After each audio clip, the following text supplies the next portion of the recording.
अस्सलाम वालेकुम दोस्तों, इनसाइड में मौजूद फगर में खुशामदीद। इमरान खान ने इतवार को डी चौक के ऊपर एक नया सियासी ड्रामा स्टेज करने की मंसूबाबंदी मुकम्मल कर ली है और यह सब कुछ उस वक्त हो रहा है जब पाकिस्तान अपनी सियासी तारीख के एक अहम दौर से गुजरने वाला है। और ये वही दिन है जो इमरान खान साहब के इक़्तिदार का आखिरी दिन भी साबित हो सकता है, क्योंकि ये वही दिन है जब इमरान खान साहब के खिलाफ पेश करदा तहरीक अदम एतमाद पर वोटिंग होनी है। और ये वो वाहिद मरहला है जो इमरान खान साहब के सियासी तारीख में या पाकिस्तान की सियासी तारीख में या PTI की सियासी तारीख में एक ऐसा दिन होगा जो इमरान खान साहब कभी देखना नहीं चाहेंगे। और इसी सियासी मैच को, इस सियासी मैच में होने वाली मुमकिन शिकस्त को इमरान खान साहब रद्द करने के लिए जो मंसूबा बना रहे हैं, अगर उस मंसूबे पर अमल दरामद हो जाता है तो यकीन जानिए ये जो सियासी दौर इमरान खान साहब खेलने जा रहे हैं, तो यकीन जानिए ये पाकिस्तान की सियासी तारीख का,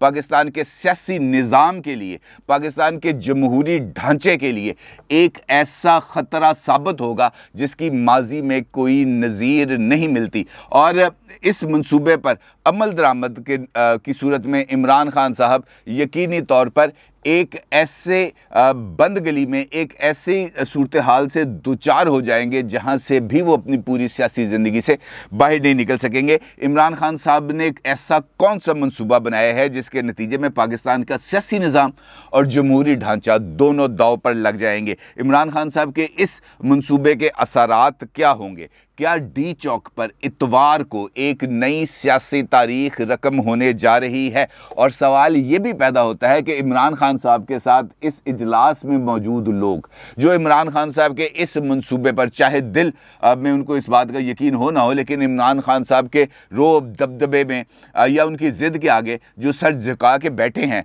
क्या उनको वाक़तन इस मंसूबे पर अमल दरामद के नतीजे में होने वाले जो नुकसानात हैं, जो मुज़मरात हैं, क्या उनको इस बात का अंदाज़ा है? इस सारी सूरत हाल पर बात करूंगा, लेकिन इससे पहले बात करते हैं इमरान खान साहब के खिताब पर। वो खिताब जो उन्होंने कल रात किया, वो खिताब जिसके अंदर उन्होंने दानिस्ता तौर पर अमेरिका का नाम लिया, वो खिताब जिसके अंदर उन्होंने अमेरिका का नाम लेते हुए पाकिस्तान में जारी इस वक्त जो उनके खिलाफ एक बिल्डअप है, उसकी तमाम की तमाम जिम्मेदारी अमेरिका पर डाल दी। और इस खिताब के नतीजे में पाकिस्तान के इदारों को एक ऐसी मुश्किल सूरत हाल का सामना करना पड़ रहा है जिसका नतीजा अल्टीमेटली पाकिस्तान को एक ऐसे सियासी और सफारती बहरान की सूरत में मिलेगा जो पहले कभी जिसका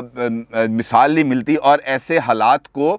पहली मर्तबा होगा कि पाकिस्तान का कोई टॉप लीडर, पाकिस्तान का चीफ एग्जीक्यूटिव ने दानिस्ता तौर पर सिर्फ अपनी ज़ात को बचाने के लिए पाकिस्तान को एक ऐसी सूरत हाल से दोचार किया। इमरान खान साहब का ख़िताब आप यकीनी तौर पर सुन चुके हैं। इमरान खान साहब के ख़िताब के ऊपर जो मुख्तलिफ तबसरे हैं वो भी आपकी नज़र से गुजरे होंगे, लेकिन इस खिताब के अंदर इमरान खान साहब ने जो पहलू उनके ज़ेर गौर थे, बुनियादी तौर पर एक का ताल्लुक तो उनके मुस्तकबिल के सियासी बयानिए से था, जिसका आगाज़ वो करेंगे पीर से, यानी तहरीक अदम एतमाद पर जो अब यकीनी है कि उनके पास अब अक्सरियत नहीं है। अपोजिशन ने कल भी ईवान के अंदर 173 मेंबर्स शो करके ये बात साबित कर दी थी कि अब इमरान खान साहब के पास अक्सरियत नहीं है। और ये जो 173 शो किए थे, इसके अंदर कोई मुनहरिफ रुकन शामिल नहीं था। लिहाजा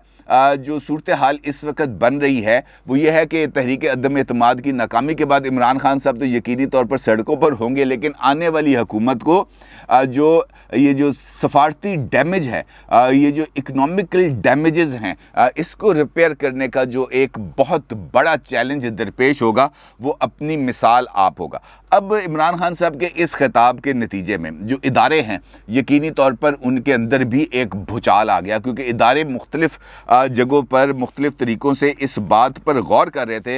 या इमरान खान साहब को समझाने की कोशिश कर रहे थे कि आप जिस राई को पहाड़ बनाना चाहते हैं,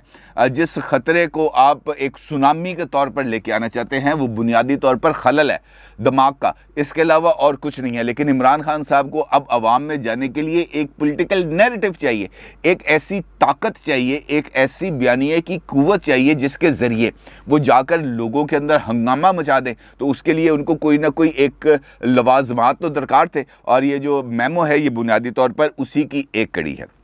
इदारों के जो अहम तरीन लोग थे, उनके रात गए होने वाले इजलास में यकीनी तौर पर तमाम सूरत हाल पर गौर किया गया और इस बात का भी जायज़ा लिया गया कि इमरान खान साहब की तरफ से जब ये बात सामने आई थी, जब उनकी तरफ से इस बात का इशारा दिया गया था कि वो एंकर्स से मिलके भी वो ख़त दिखाएंगे, वो वफाकी काबीना को भी ख़त दिखाएंगे, वो मुख्तलिफ पोलिटिकल लीडर्स को भी ख़त दिखाएंगे, तो फौरी तौर पर इमरान खान साहब से रब्ता भी किया गया था और उनको ये बात समझाने की कोशिश की गई थी कि ये नाजुक सफारती मामलात हैं, इन नाजुक सफारती मामलात को इस तरीके से मीडिया की जीनत ना बनाएं और फिर उनको मुमकिना तौर पर ख़िताब जो उन्होंने उस दिन करने का ऐलान किया था, उस ख़िताब को मौखर करने की भी दरख्वास्त की गई थी, जो इमरान खान साहब ने कबूल कर ली थी। लेकिन कल जब नेशनल सिक्योरिटी काउंसिल का इजलास होता है और उस इजलास के अंदर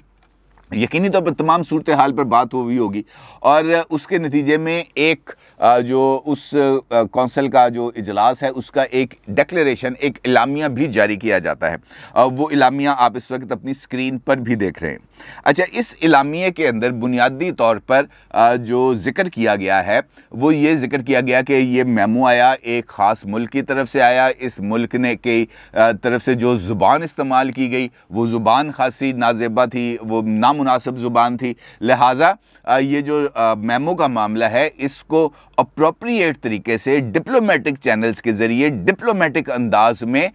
उस मुल्क के सामने उठाया जाएगा और जो अपना जो एहतजाज है उसको भी रिकॉर्ड कराया जाएगा। दिलचस्प बात यह है कि इमरान खान साहब अपने इस जो बयानिया है इसको जोड़ रहे हैं अमेरिका के साथ और इस बात से भी जोड़ रहे हैं कि पाकिस्तान में इस वक्त जो तहरीक अदम एतमाद है ये फॉरेन स्पॉन्सर्ड है और वहाँ पर जो पैसे आए हैं उन्हीं पैसों के ज़रिए ये लोगों की खरीदो फरोख्त की गई है। दिलचस्प बात यह है कि ये जो जॉइंट डिक्लेरेशन है, ये जो इलामिया है नेशनल सिक्योरिटी कमेटी के इजलास के बाद, इस इलामिया में ऐसे किसी लिंकेज का जिक्र नहीं है। इस इलामिया में किसी एक जगह पर इस बात का जिक्र नहीं है कि वो जो मेमो जो इमरान खान साहब ने कल पेश किया होगा, जो सर्विसेज चीफ्स हैं या दीगर वुज़रा हैं जो इस कमेटी के मेंबर हैं उनके सामने, तो वहाँ पर उनको शायद ऐसा कोई लिंकेज नज़र नहीं आया, इस वजह से उन्होंने इसका इजहार भी नहीं किया। इसी जो कम्युनिके है, जो इलामिया है, इस इलामिया के अंदर किसी भी जगह पर इस बात का जिक्र नहीं है कि अमरीकी दबाव के ऊपर या अमरीकी साजिश के तहत पाकिस्तान में तहरीक अदम एतमाद के लिए जो अपोजिशन क़यादत है उसके साथ रब्ता किया गया। किसी जगह पर इस बात का भी जिक्र नहीं है और पैसों के लेन देन का तो बिल्कुल ही जिक्र नहीं है। लिहाजा जो सिक्योरिटी कमेटी थी पाकिस्तान का, जो एक बड़ा सुप्रीम फोरम है, उस फोरम ने इमरान खान साहब की तरफ से जो सियासी रंग देने की कोशिश है उसको मुस्तरद कर दिया। अब वो जो इलामिया है वो सामने आने के बाद यकीनी तौर पर इमरान खान साहब का गुस्सा तो बनता था और वहाँ पर उस इलामिया में किसी मुल्क का जिक्र ना होने का भी गुस्सा बनता था। तो लिहाजा उन्होंने जब कौम से खिताब किया तो अपना ये वाला तमाम का तमाम गुस्सा उतारा। जो अगली सूरत हाल है उसके अंदर वो जो इजलास जिसका मैं जिक्र कर रहा हूँ उसके अंदर इस सारी सूरत हाल का बगौर जायज़ा लिया गया और ये बताया गया कि जनाब हमने किस किस तरीके से रोकने की कोशिश की, लेकिन मामला रुका नहीं है। इमरान खान साहब को समझाने की कोशिश की गई लेकिन इमरान खान साहब को समझाने की हर कोशिश नाकाम होगी। इसी इजलास में ये बात भी बताई गई कि इमरान खान साहब की तरफ से जो सेफ पैसेज था जो उन्होंने मांगने की कोशिश की उसके लिए अपोजिशन की क़यादत से भी रब्ता किया गया, लेकिन अब उन्होंने कहा कि अब हम इतना आगे बढ़ चुके हैं कि अब हमारे लिए पीछे हटना हमारे लिए एक ऐसा सियासी धचका साबित होगा जिसके लिए अब हम इसके लिए माज़रत चाहते हैं, हम ये धचका बर्दाश्त नहीं कर सकते। तो फिर ये तय किया गया कि इस मामले को अभी फौरी तौर पर इमरान खान साहब को इतवार तक इमरान खान साहब के हाल पर छोड़ दिया जाए, लेकिन ये जो रेड लाइंस हैं इन रेड लाइंस की अब सख्ती से जो है वो उसको मॉनिटर किया जाएगा। और उसके बाद फिर आज कुछ और डेवलपमेंट्स हुई हैं। वो अमरीकी जो डिप्टी नाज़मुल अमूर हैं चार्ज अफेयर्स, उनको तलब किया गया दफ्तर खारजा में और उनको एक एहतजाजी मरासला भी दिया गया है और ये जो मुबैना धमकी है इसके ऊपर उनको अपनी तशवीश से भी आगाह किया गया है। अब दिलचस्प बात यह है कि आज से 2 दिन पहले तक तो कल तक बल्कि जब सेफ पैसेज इमरान खान साहब मांग रहे थे तो उस वक़्त वो बार बार ये कह रहे थे कि जनाब जो मुझे सेफ पैसेज दिया जाए, ये तहरीक अदम एतमाद वापस ले ली जाए और उसके बाद फिर मैं ख़ुद इंतखाबात का ऐलान कर दूँगा। तो अपोजिशन की तरफ से बात मुस्तरद कर दी गई। आज शेख रशीद अहमद साहब जो वफाकी वज़ीर दाखिला हैं, उनने एक मीडिया से थोड़ी सी एक टॉक की और उसके अंदर उनका ये मुतालबा था, और मुतालबा किससे था? अपोजिशन से या शहबाज शरीफ साहब से या वुड बी जो मुस्तकबिल में आने वाली हुकूमत है या मौजूदा हुकूमत है, इसके साथ कोई मुतालबा नहीं है। मुतालबा किया उन्होंने ज़िम्मेदारों से। अब ज़िम्मेदार आपको पता कौन है? पाकिस्तान की इस्टेब्लिशमेंट है। शेख रशीद साहब का ये मुतालबा है पाकिस्तान की इस्टेब्लिशमेंट से कि फौरी तौर पर इलेक्शन कराएं। ये जो इतवार पीर से शुरू होने वाला है रमज़ान, ये रमज़ान के ख़त्म होते ही या हज से पहले पाकिस्तान के अंदर इंतखाबात कराने चाहिए और ये इंतखाबात फ्री, फेयर एंड इम्पार्शल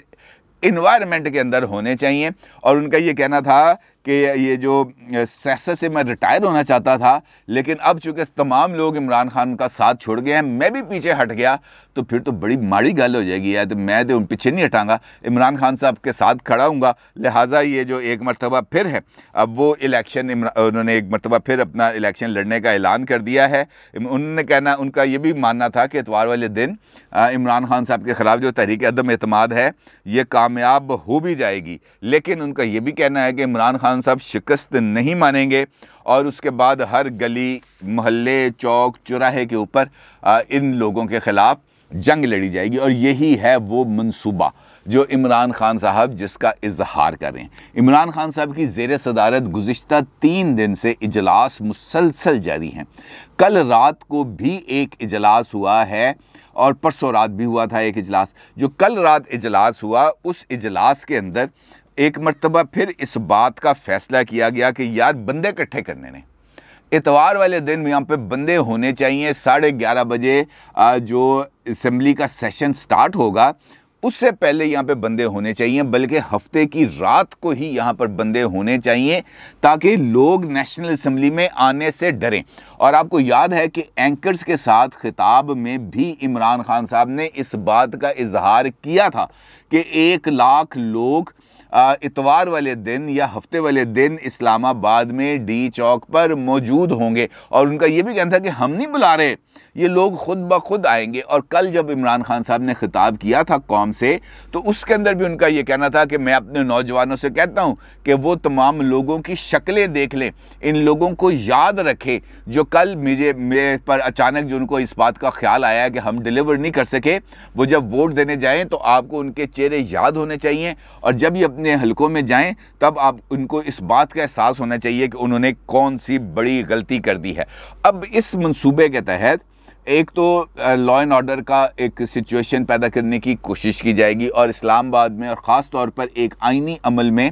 रुकावट बनने की जो कोशिश है वो एक बहुत ही संगीन सूरत हाल इख्तियार कर सकता है। इतवार वाले दिन पाकिस्तान की अब सियासी हिस्ट्री एक नया रंग लेने जा रही है और अब इस वक्त मौजूदा हालात में तो वज़ीर दाखिला ने